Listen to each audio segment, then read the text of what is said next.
الله أكبر. لا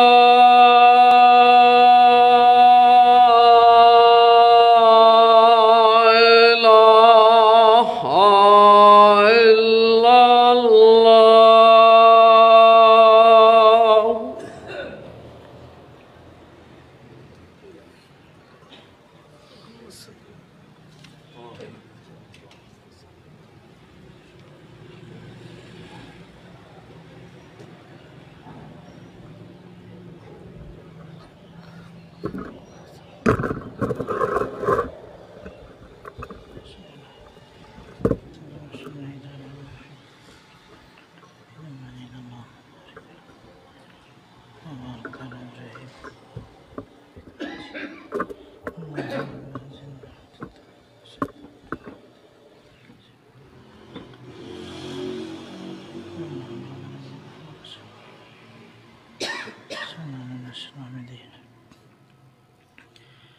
السلام علیکم ورحمۃ اللہ وبرکاتہ۔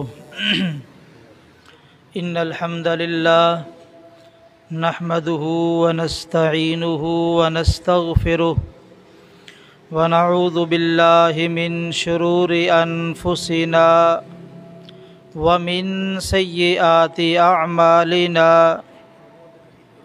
من يهده الله فلا مضل له ومن يضلل فلا هادي له أشهد أن لا إله إلا الله وحده لا شريك له وأشهد أن محمدا عبده ورسوله يا أيها الذين آمنوا اتقوا الله حق تقاته ولا تموتن إلا وأنتم مسلمون يا أيها الناس اتقوا ربكم الذي خلقكم من نفس واحدة وخلق منها زوجها وبث منهما رجالا كثيرا ونساء واتقوا الله الذي تساءلون به والأرحام إن الله كان عليكم رقيبا يا أيها الذين آمنوا اتقوا الله وقولوا قولا سديدا يصلح لكم أعمالكم ويغفر لكم ذنوبكم ومن يطع الله ورسوله فقد فاز فوزا عظيما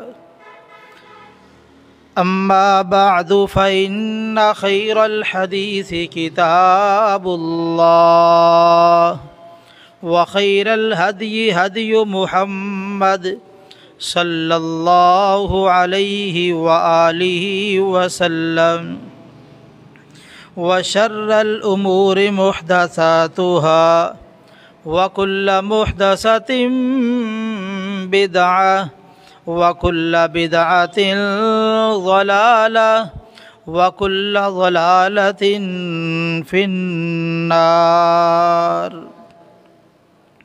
من يطع الله ورسوله فقد رشد واهتدى ومن يعص الله ورسوله فقد ضل وغوى رب اشرح لي صدري ويسر لي أمري واحلل عقدة من لساني يفقه قولي رب زدني علما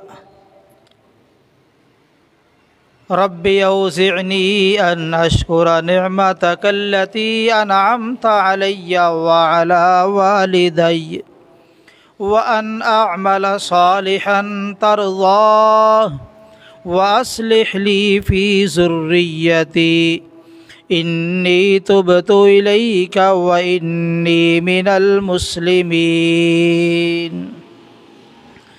اللهم صل على محمد وعلى آل محمد كما صليت على إبراهيم وعلى آل إبراهيم إنك حميد مجيد اللهم بارك على محمد وعلى آل محمد كما باركت على إبراهيم وعلى آل إبراهيم إنك حميد مجيد أما بعد فأعوذ بالله السميع العليم من الشيطان الرجيم من همزه ونفخه ونفسه بسم الله الرحمن الرحيم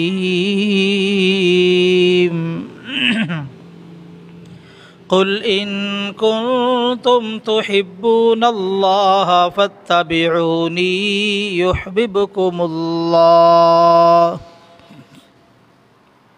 يحببكم الله ويغفر لكم ذنوبكم والله غفور رحيم۔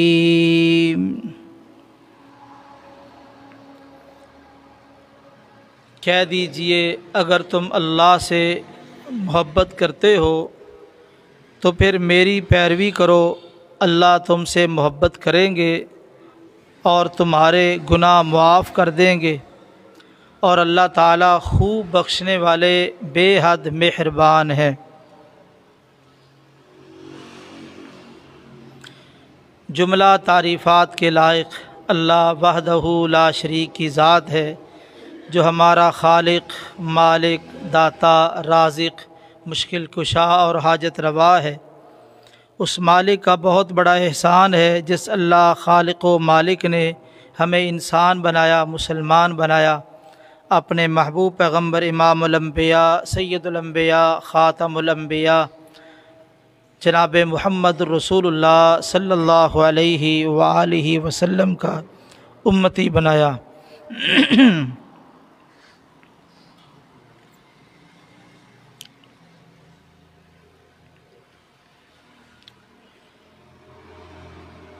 نبی کریم صلی اللہ علیہ وسلم جس ماحول میں تشریف لائے، اس ماحول میں نبیوں کے ساتھ تعلق کا دعویٰ کرنے والے 3 معروف گروہ تھے۔ ایک گروہ یہود کا، دوسرا عیسائیوں کا، اور تیسرا مشرکین مکہ کا۔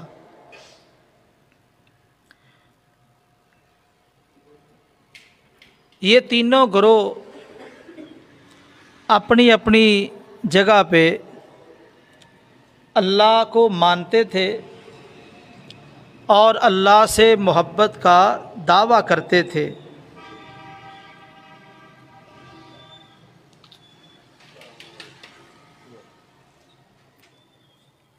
قرآن مجید میں اللہ تعالیٰ نے اس کا ذکر کیا ہے، فرمایا وقالت الیہود والنصارى نحن ابناء اللہ واحباؤہ۔ یہود اور نصارہ نے یہ بات کہی کہ ہم اللہ کے بیٹے ہیں اور محبوب ہیں، یعنی ان کا اللہ کی ذات پر ایمان بھی تھا اور اللہ کی محبت کو بھی چاہتے تھے۔ یہ الگ مسئلہ ہے کہ ان کا ایمان کس درجے کا اور ان کی محبت کس درجے کی، لیکن جو بنیادی بات ہے وہ ان کے اندر موجود تھی۔ اسی طرح مشرکین مکہ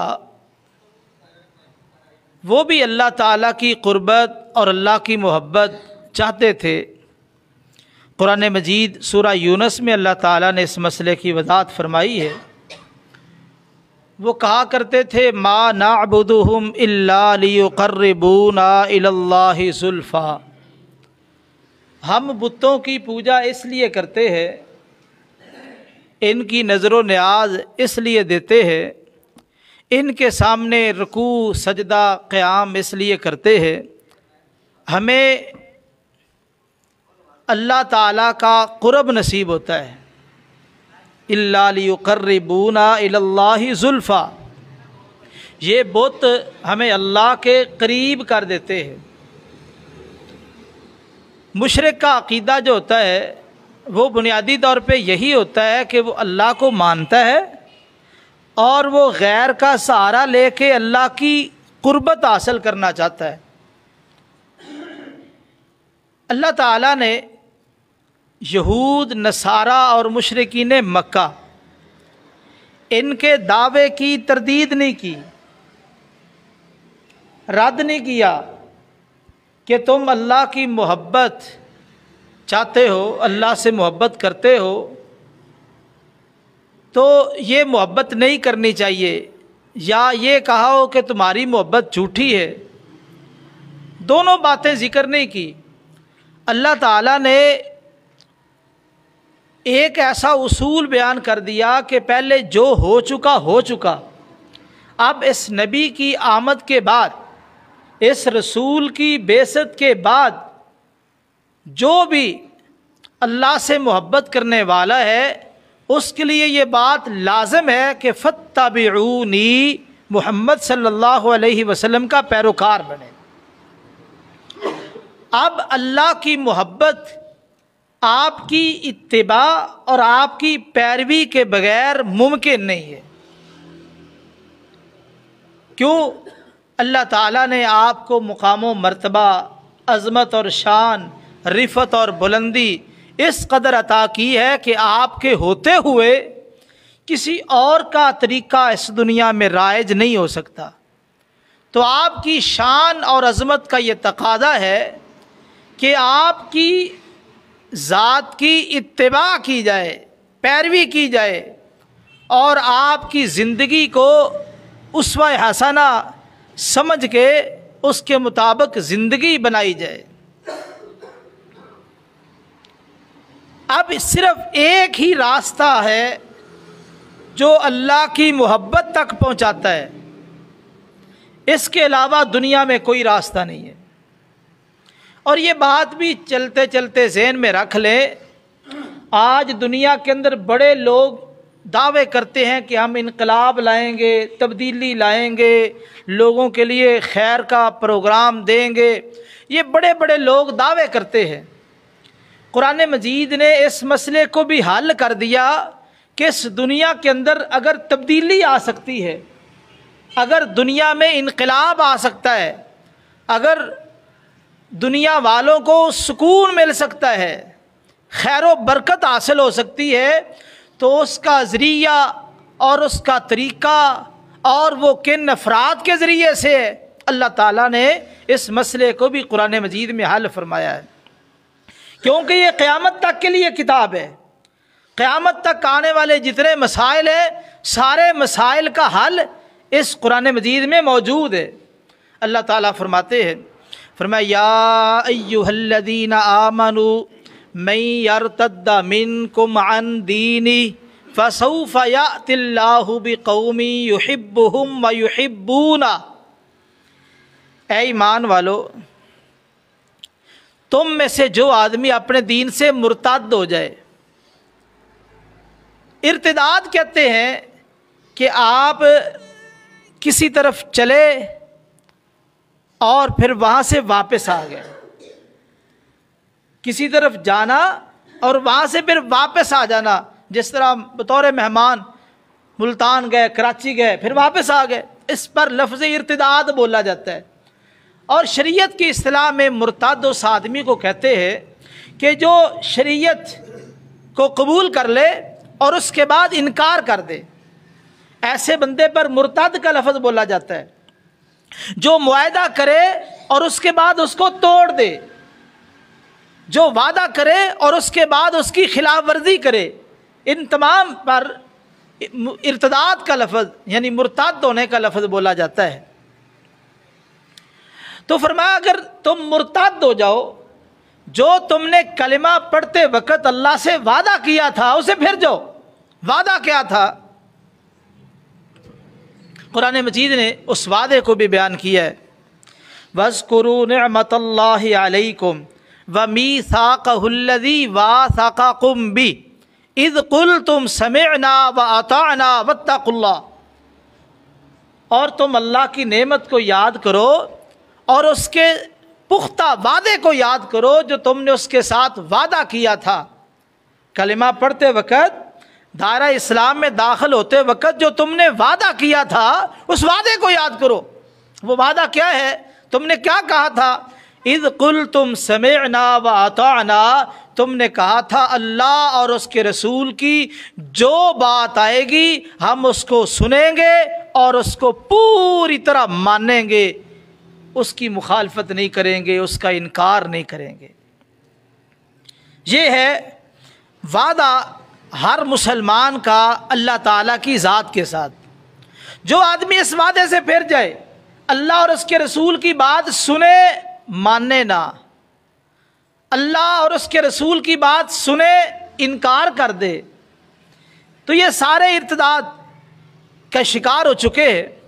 فرمایا ایسی صورتحال پیدا ہو جائے تو اس دنیا کے اندر انقلاب لانے کے لیے پھر کیسی جماعت کی ضرورت ہے؟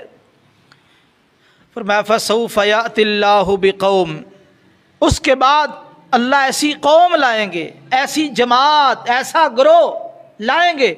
ان کی خوبی کیا ہوگی، صفت کیا ہوگی؟ يُحِبُّهُمْ وَيُحِبُّونَ، اللہ ان سے محبت کریں گے اور وہ اپنے اللہ سے پیار کریں گے۔ یعنی دنیا کے اندر اگر کوئی شخص انقلاب لا سکتا ہے، دنیا والوں کو سکون پہنچا سکتا ہے اور یہ فتنہ جنگ و جدل کو تبدیل کر کے اس معاشرے کو امن و سکون کا گہوارہ بنا سکتا ہے، تو اس کا ایک ہی ذریعہ ہے، جو جماعت اللہ اور اس کے رسول سے پیار کرنے والی ہے، جن کے سینوں میں اللہ اور اس کے رسول کی محبت موجود ہے، وہی لوگ ہی اس دنیا میں انقلاب لا سکتے ہیں، تبدیلی لا سکتے ہیں اور اس دنیا کے لیے امن و سکون کا نظام لا سکتے ہیں۔ اس کے علاوہ باقی سارے اپنے دعوے کے اندر جھوٹے ہیں۔ آئیے اللہ اور اس کے رسول کی محبت کی اساس اور بنیاد کیا ہے؟ اللہ تعالیٰ نے وہ اس آیت میں ذکر کی ہے۔ فرمایا قل ان کنتم تحبون اللہ فاتبعونی یحببکم اللہ ویغفر لکم ذنوبکم واللہ غفور الرحیم۔ کہہ دیجئے اگر تم اللہ سے محبت کرتے ہو تو پھر میری پیروی کرو، میری اتباع کرو، میرے پیچھے چلو، نقش قدم پہ چلو، تو پتہ یہ چلا اللہ اور اس کے رسول کی محبت کی اساس اور بنیاد اتباع رسول ہے۔ جس قوم کے اندر اتباع رسول نہیں ہے اس قوم کے اندر خیر نہیں ہے، بھلائی نہیں ہے، وہ قوم انسانیت کے لیے خیر کا پیغام نہیں لا سکتی۔ یحببکم اللہ، اس اتباع رسول کا سب سے بڑا فائدہ اللہ تم سے پیار کریں گے، اور دوسرا فائدہ وَيَغْفِرْ لَكُمْ ذُنُوبَكُمْ، اللہ تمہارے گناہ معاف کر دیں گے۔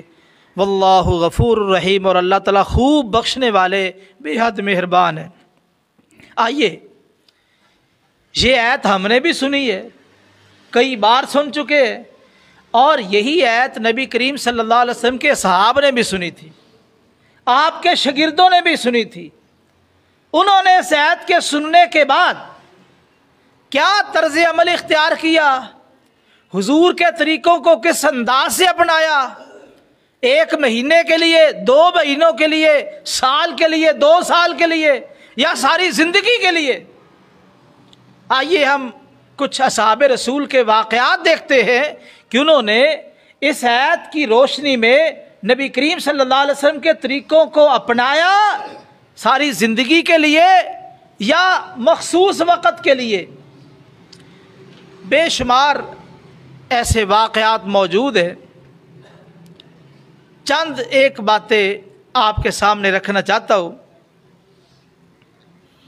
عبداللہ بن عمر رضی اللہ تعالی عنہما، نبی کریم صلی اللہ علیہ وسلم نے دیکھا ان کی شلوار ٹخنوں سے نیچے تھی۔ آپ نے فرمایا ارفع ازارک، اپنے ازار بند کو تھوڑا سا اوپر کر لو۔ اوپر کیا، فرمایا تھوڑا سا اور کر لو، اور کر لیا، نصف پنڈلی تک ازار بند کر لیا۔ کہتے ہیں اس کے بعد ساری زندگی نصف پنڈلی سے نیچے میرا ازار بند نہیں کیا۔ یعنی آپ کا طریقہ اور آپ کا حکم جب سمجھ آ گیا، اس کے بعد پھر ساری زندگی اس کی مخالفت نہیں کی، اس کو چھوڑا نہیں ہے۔ یہ ہے اتباع رسول کا معنی۔ یاد رکھیے، اتباع رسول جذبات کا نام نہیں ہے، اتباع رسول چند امور کو اپنانے کا نام نہیں ہے، اتباع رسول مخصوص نعرے لگانے کا نام نہیں ہے، اتباع رسول آپ کی پوری زندگی کو اپنانے کا نام ہے۔ اور پھر یہ چند دنوں کے لیے نہیں، جس طرح کہ ماہ رمضان میں ہم دیکھتے ہیں کتنے لوگ مساجد میں آ جاتے ہیں اور نمازیں، روزے اور اسی طرح سحری افطاری کے اہتمام، اور یہ خطبات کے اندر بھی بڑے بڑے لوگ آتے ہیں، اور اسی طرح جو ہی رمضان جاتا ہے تو کون میں کون نہیں۔ اتباع رسول کا معنی یہ ہے کہ پوری زندگی حضور کے طریقے کے مطابق گزرے۔ آپ نے جو جو عمل کیا ہے، اگر علم نہیں ہے علماء سے پوچھ لو کہ حضور نے یہ عمل کیسے کیا ہے، حضور نے یہ عمل کیسے کیا ہے۔ علم نہیں تو سوال کر لو، فاسألوا اہل الذکر ان کنتم لا تعلمون۔ اگر تمہیں علم نہیں ہے تو علم والوں سے سوال کر لو، پوچھ لو، لیکن عمل آپ کا حضور کے طریقے کے مطابق ہونا چاہیے۔ عبداللہ بن عمر رضی اللہ تعالی عنہما نے جب سے حضور نے یہ مسئلہ سمجھا دیا، اس کے بعد پھر ساری زندگی اپنا ازار بند نصف پنڈلی سے نیچے نہیں کیا۔ یہ جو مسئلہ ہے کہ ازار بند یا شلوار یا پینٹ ٹخنوں سے نیچے نہ ہو، کتنی وضاحت اور صراحت کے ساتھ نبی کریم صلی اللہ علیہ وسلم کی حدیث ہے، اور ہم کئی بار سن چکے ہیں۔ اس کے باوجود صورتحال کیا ہے؟ لوگوں میں سے اکثریت اس گناہ کا شکار ہے، اور پھر کیا کرتے ہیں؟ باقی سارا دن یہ پینٹ نیچے ہے، شلوار نیچے ہے، نماز کے وقت تھوڑی سی اوپر کر لیں گے، پینٹ کو فولڈ کر لیں گے۔ یاد رکھیے یہ طریقہ درست نہیں ہے، وہ بھی گناہ ہے اور یہ فولڈ کرنا بھی گناہ ہے۔ اس لیے اصل طریقہ یہ ہے کہ آپ کی شلوار، پینٹ یا تہہ بند ہمیشہ ٹخنوں سے اوپر ہو۔ نبی کریم صلی اللہ علیہ وسلم نے فرمایا یہ ٹخنا جتنا ڈھانپا جائے گا اتنا حصہ آگ میں جائے گا۔ جو آدمی جتنا ٹخنے کو ڈھانپتا ہے اتنا حصہ آگ میں جائے گا۔ تو آپ اندازہ لگائیے اگر یہ حصہ آگ میں جائے گا تو باقی انسان آگ سے بچے گا۔ تو خیر یہ بہت بڑا گناہ ہے، ہمیں اس سے گریز کرنا چاہیے، اپنے بچوں کو حکم دینا چاہیے۔ عبداللہ بن عمر رضی اللہ تعالیٰ عنہما کہتے ہیں میں نے نبی کریم صلی اللہ علیہ وسلم کے ساتھ نماز پڑھی۔ ایک آدمی لیٹ آ کے نماز میں جماعت کے ساتھ شریک ہوا اور اس کی آواز بلند ہوئی اور اس نے یہ کلمات کہے، اللہ اکبر کبیرا والحمد للہ کثیرا وسبحان اللہ بکرۃ واصیلا۔ پہلے اس کا معنی دیکھ لے، اللہ اکبر کبیرا، اللہ سب سے بڑا ہے، کبیرا بہت بڑا ہے، والحمد للہ کثیرا اور اللہ کی بہت زیادہ تعریف ہو، وسبحان اللہ بکرۃ واصیلا اور میں صبح و شام اللہ تعالیٰ کی تسبیح پڑھتا ہوں، پاکی بیان کرتا ہوں۔ یہ کلمہ اس کی زبان سے یعنی نماز شروع کرتے وقت اللہ اکبر کہنے کے بعد یہ کلمہ اس کی زبان پہ جاری ہو گیا اور آواز بلند تھی۔ جب نماز مکمل ہوئی نبی کریم صلی اللہ علیہ وسلم نے پوچھا کہ یہ کلمات کس بندے نے کہے ہیں؟ یہ آدمی کھڑا ہوا کہ حضرت میں نے کلمے کہے۔ آپ نے فرمایا عجبت لہا، میں نے یہ کلمات سنے اور یہ کلمات آسمان کی طرف چڑھے اور آسمان کے دروازے کھلتے گئے، آسمان کے دروازے کھلتے گئے اور یہ سیدھے عرش معلیٰ تک کلمات پہنچے ہیں۔ تو میں جو بڑا تعجب ہوا کہ ان کلمات کی بنا پہ آسمان کے دروازے کھل رہے ہیں۔ آپ نے ان کلمات کی تعریف فرمائی۔ عبداللہ بن عمر رضی اللہ تعالیٰ عنہما بیان کرتے ہیں فَمَا تَرَكْتُهُنَّ مُنْذُ سَمِعْتُهُنَّ مِن رسول اللہ صلی اللہ علیہ وسلم، میں نے حضور کی زبان سے ان کلمات کی تعریف سنی تو میں نے ساری زندگی یہ کلمات چھوڑے نہیں، ایک دن کے لیے نہیں، مہینے کے لیے نہیں، 2 مہینے کے لیے نہیں، سال 2 سال کی بات نہیں ہے، حضور کی زبان سے ان کلمات کی تعریف سن لی، فضیلت سن لی، مقام و مرتبہ سن لیا، پھر ساری زندگی کے لیے ان کلمات کو اپنی نماز کے اندر شامل کر لیا۔ جب بھی اللہ اکبر کہتے تو یہ کلمہ پڑھتے اللہ اکبر کبیرہ والحمد للہ کثیرہ وسبحان اللہ بکرۃ واصیلا۔ جو میرا مقصود اور مطلوب ہے اس وقت آپ کو بتانے کا وہ یہ ہے کہ صحابہ کا یہ طریقہ کار تھا، جو عمل سمجھ آ گیا پھر ساری زندگی اس کو اپنا لی ہے۔ عمر رضی اللہ تعالی عنہ بڑے عظیم صحابی ہیں، کہتے ہیں کہ میں نے ایک دن اپنے باپ کی قسم کھائی، نبی کریم صلی اللہ علیہ وسلم نے میری قسم سن لی۔ آپ نے فرمایا عمر باپ کی قسم نہیں کھاتے بلکہ اللہ کی قسم کھاتے ہیں، کسی اور کی قسم کھانا درست نہیں ہے۔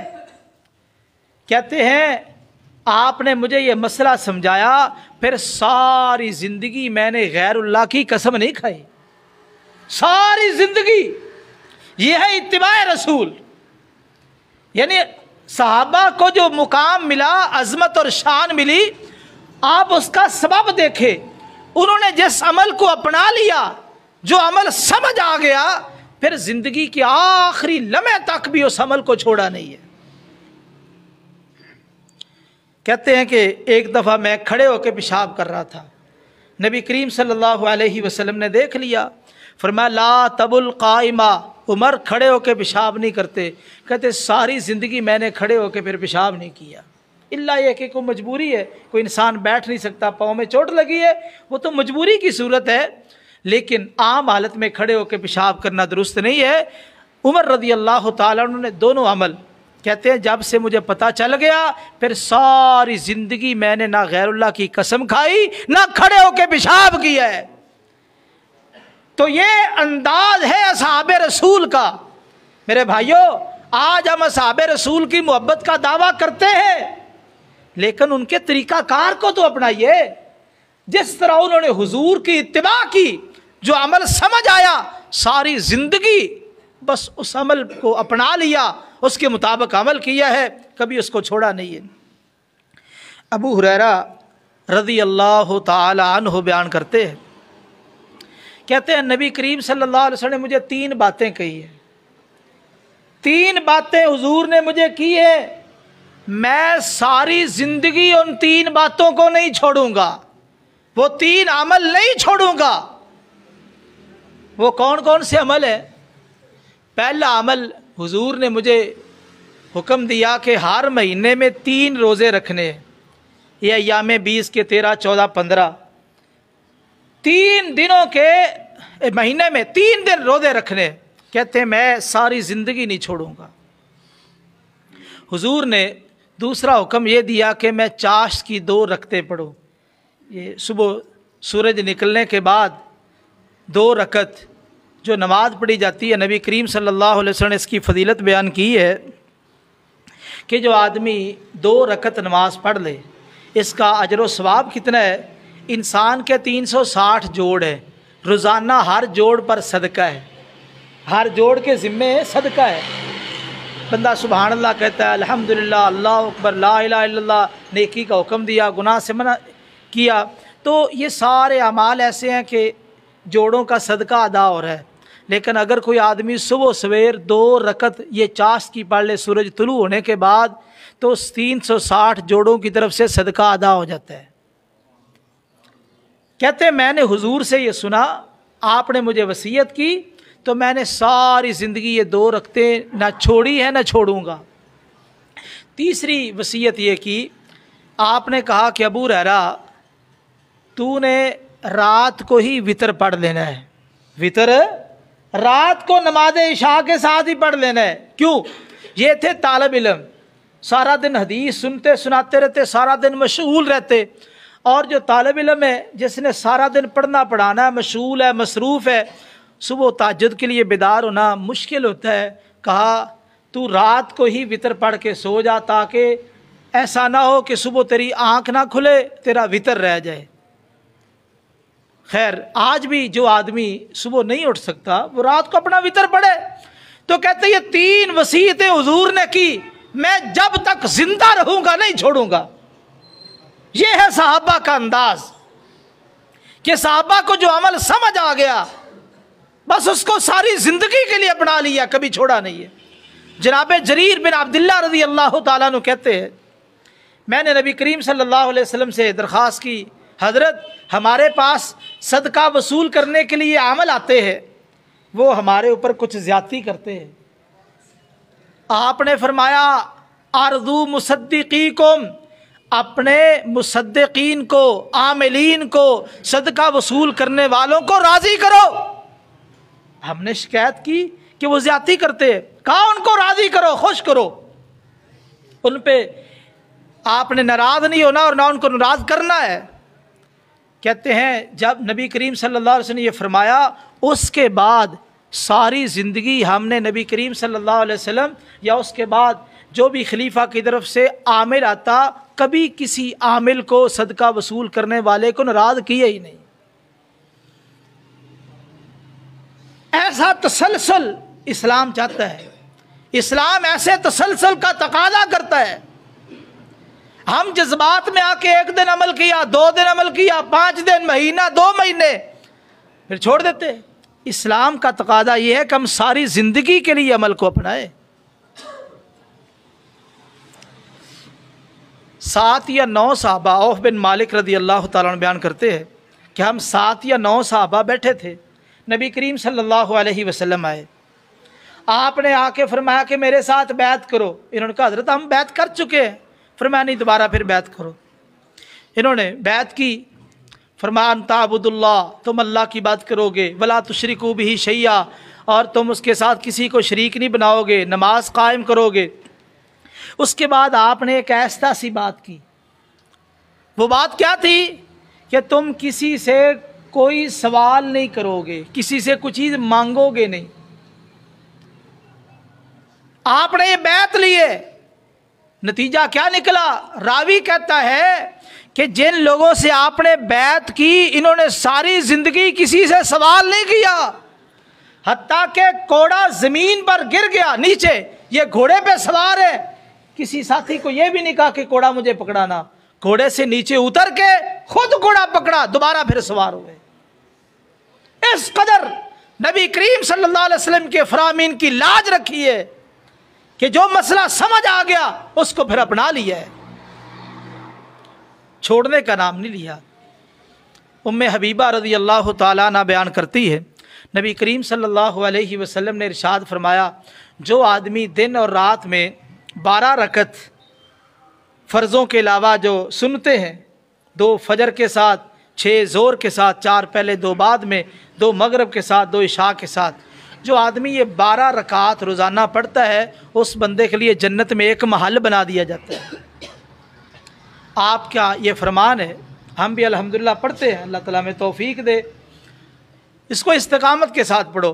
ام حبیبہ رضی اللہ تعالیٰ عنہ، ان سے آگے روایت سنی عمر بن عابسہ رضی اللہ تعالیٰ عنہ نے۔ عمر بن عابسہ کہتے ہیں کہ میں نے جب سے ام حبیبہ سے یہ حدیث سنی، میں نے ساری زندگی یہ 12 رکعات نہیں چھوڑی۔ جب سے یہ حدیث سنی 12 رکعات نہیں چھوڑی۔ آگے عمر بن عباسہ سے یہی روایت سنی عمر نے. عمر کہتے ہیں کہ جب سے میں نے یہ حدیث سنی یہ 12 رکعت نہیں چھوڑی. آگے عمر سے یہ روایت سنی نعمان بن سالم نے. نعمان بن سالم کہتے ہیں کہ میں نے جب سے یہ حدیث سنی ہے ساری زندگی 12 رکعت نہیں چھوڑی. آپ اندازہ لگائیے کہ ہم سے جو پہلے مسلمان تھے صحابہ تابعین ان کا یہ طریقہ تھا کہ جو مسئلہ شریعت کا علم میں آ گیا اس پر عمل شروع ہو گیا، پھر ساری زندگی کے لیے وہ عمل شروع ہو گیا، چند دنوں کے لیے نہیں. جس طرح ہم جذبات میں آ کے نیکی کر لیتے ہیں اور بعد میں سوچتے ہیں کہ میں نے یہ کیوں کی ہے، چھوڑ دیتے. جذبات میں آ کے نیک عمل کرنا، اگر آپ جذبات میں آ ہی گئے تو اس کو تسلسل کے ساتھ کریں، ساری زندگی کے لیے کریں. نبی کریم صلی اللہ علیہ وسلم نے اپنے شاگردوں کی یہی تربیت کی تھی کہ جو عمل اپناؤ ساری زندگی کے لیے اپناؤ، ساری زندگی کے لیے وہ کام کرو. تو یہ ہے اتباع رسول. نبی کریم صلی اللہ علیہ وسلم کی بات ماننی بھی ہے، آپ جیسا عمل بھی کرنا ہے، اور پھر 1-2 دن کے لیے نہیں ساری زندگی کے لیے کرنا ہے. جناب عمر رضی اللہ تعالیٰ عنہ نبی کریم صلی اللہ علیہ وسلم نے ان کو بیت المال کا کوئی کام کرنے کے لیے کہا. انہوں نے کام کر دیا، آپ نے پیسے دیے، عمر یہ پیسے لے لو. جناب عمر رضی اللہ تعالیٰ عنہ کہتے ہیں کہ حضرت مجھے پیسوں کی ضرورت نہیں ہے، جو مجھ سے زیادہ ضرورت مند بندہ ہے اس کو آپ پیسے دے دیں.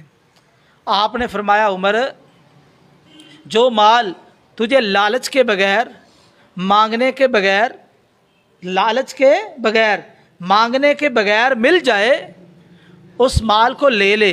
اگر تجھے ضرورت ہے تو اپنی ضرورت پوری کر لے، ضرورت نہیں ہے تو صدقہ کر لے. لیکن یہ 2 چیزیں نہ، لالچ بھی نہ ہو، سوال بھی نہ ہو. اس کے بغیر جو مال ملے اس کو لے لے، اپنے مال میں شامل کر لے، چاہے تو صدقہ کر لے، چاہے تو محفوظ کر لے اور اپنی ضرورت پوری کر لے. عبداللہ بن عمر رضی اللہ تعالیٰ عنہ انہوں نے یہ اصول بنا رکھا تھا، یہ کسی سے کوئی سوال کرتے ہی نہیں تھے، اور اگر کوئی چیز ان کو تحفہ دیتا اس کا انکار نہیں کرتے تھے. سوال کسی سے نہیں، اور اگر کوئی تحفہ دیتا ہے تو اس کا انکار نہیں، کیونکہ لالچ نہ ہو، سوال نہ ہو. اگر تمہیں کوئی تحفہ دے رہا ہے، ہدیہ دے رہا ہے تو قبول کر لو. یعنی ساری زندگی انہوں نے یہ عمل اپنا لیا ہے. تو اس لیے میرے بھائیوں آج کا جو خطبہ جمعہ ہے اس میں جو سب سے مرکزی بات ہے کہ دین کی جو بات آپ کو سمجھ آ گئی ہے اس کو آپ ساری زندگی کے لیے اپنا لیں، ساری زندگی موت تک، یعنی آپ کے عمل میں وہ بات شامل ہو. یہ نبی کریم صلی اللہ علیہ وسلم نے اپنے شاگردوں کی تربیت کی، اور واقعتاً انہوں نے پھر حق ادا کر دیا کہ جو عمل شروع کیا اس کو پھر ساری زندگی کے لیے اپنایا. انس رضی اللہ تعالیٰ عنہ صحابی رسول ہیں، یہ جب بھی دعا کرتے اپنی دعا کے اندر یہ دعا ضرور کرتے ہیں، اللہم آتنا فی الدنیا حسنہ وفی الآخرۃ حسنہ وقنا عذاب النار. اے اللہ دنیا میں بھی بہتر عطا فرما، آخرت میں بھی بہتر عطا فرما، یعنی دنیا بھی اچھی بنا، آخرت بھی اچھی بنا، اور آگ کے عذاب سے بچا. یہ دعا. کسی نے پوچھا کہ آپ ہر دعا کے اندر یہ دعا کرتے ہیں؟ کہتے ہیں میں نبی کریم صلی اللہ علیہ وسلم کو دیکھتا تھا آپ جب بھی دعا کرتے آپ کی دعا کے اندر یہ دعا ضرور شامل ہوتی تھی، تو میں بھی ہر دعا کے اندر یہ دعا شامل کیے ہوئے ہوں، جب بھی دعا کرتا ہوں یہ دعا پڑھتا ہوں. اور یارو یہ تو دین کی باتیں ہیں نا، تو صحابہ کو اتنا پیار ہو گیا، اگر دنیا کی کوئی چیز سامنے آئی تو صحابہ کو اس سے بھی پیار ہو گیا. جابر رضی اللہ تعالیٰ عنہ کہتے ہیں نبی کریم صلی اللہ علیہ وسلم نے گھر آئے، آپ نے پوچھا کھانا ہے، کھانا لایا گیا، سالن نہیں تھا. فرمایا سرکہ ہے؟ جی ہے. فرمایا سرکہ لاؤ. سرکہ بھی بہترین سالن ہے، سرکہ بھی بہترین سالن ہے. آپ نے منگوایا، کھانا شروع کر دیا. جو آپ نے فرمایا نعم الادام والخل سرکہ بہترین سالن ہے۔ جابر کہتے ہیں اس دن سے مجھے بھی سرکے سے محبت ہو گئی ہے، سرکے سے محبت ہو گئی ہے۔ یارو یہ ہے حضور کے ساتھ سچا پیار، کہ جس چیز کو، حالانکہ یہ دنیا کی عام چیز ہے، دنیا کی چیز ہے، لیکن چونکہ میرے محبوب کو پیاری ہے، میرے محبوب نے اس کی تعریف کی ہے، اس چیز سے محبت ہو گئی ہے۔ انس رضی اللہ تعالیٰ عنہ کہتے ہیں میں نبی کریم صلی اللہ علیہ وسلم کے ساتھ کھانا کھا رہا تھا، بڑا تھال تھا، اس میں کدو کے ٹکڑے بھی تھے، گوشت کے ٹکڑے بھی تھے۔ آپ کدو کے ٹکڑے تلاش کر کر کے کھا رہے تھے، میں آپ کو تلاش کر کر کے دے رہا تھا۔ کہتے میں نے حضور کا یہ عمل دیکھا کہ آپ تھال میں سے کدو کے ٹکڑے تلاش کر کر کے وہ کھا رہے، اس دن سے مجھے بھی کدو کے ساتھ محبت ہو گئی ہے۔ یہ ہے جن لوگوں نے نبی کریم صلی اللہ علیہ وسلم کی عبادات کو بھی اپنایا، معاملات کو بھی اپنایا، حتیٰ کہ کھانے کی چیزیں حضور نے جن چیزوں کو پسند کیا ان چیزوں سے بھی محبت کر لی ہے۔ تو اس لیے میرے بھائیو، فاتبعونی، ایسی اتباع رسول کہ جو کام پاک پیغمبر صلی اللہ علیہ وسلم نے کر دیا ہے بس اسی طرح کرو۔ یہی دین ہے، یہی شریعت ہے، یہی شریعت کا تقاضا ہے۔ یاد رکھیے اس کے علاوہ سب دھوکہ ہے۔ عمل تھوڑا کرو، زیادہ کرو، جتنا کرو حضور کے طریقے کے مطابق کرو۔ تو یہ تو ہمیں علم ہے کہ اللہ تعالیٰ کو اس پوری کائنات میں سب سے زیادہ کس سے پیار ہے؟ نبی کریم صلی اللہ علیہ وسلم سے۔ اور ساری کائنات کے طریقوں کے مقابلے میں کس کے طریقے سے زیادہ پیار ہے؟ نبی کریم صلی اللہ علیہ وسلم کے طریقے سے۔ اس لیے میرے بھائیوں، آج کے خطبہ جمعہ کا یہی خلاصہ ہے، اسلام کا بھی یہی تقاضا ہے، اصحاب رسول کا بھی یہی انداز ہے کہ نبی کریم صلی اللہ علیہ وسلم کا جو فرمان، جو طریقہ ہمارے علم میں آ جائے ہم اس کو اپنا لیں اور ساری زندگی کے لیے اپنا لیں۔ اللہ سے دعا ہے اللہ تعالیٰ ہم سے راضی ہو اور ہمیں توفیق عطا فرمائے۔ سبحان ربک رب العزت عما یصفون وسلام علی المرسلین والحمد للہ رب العالمین۔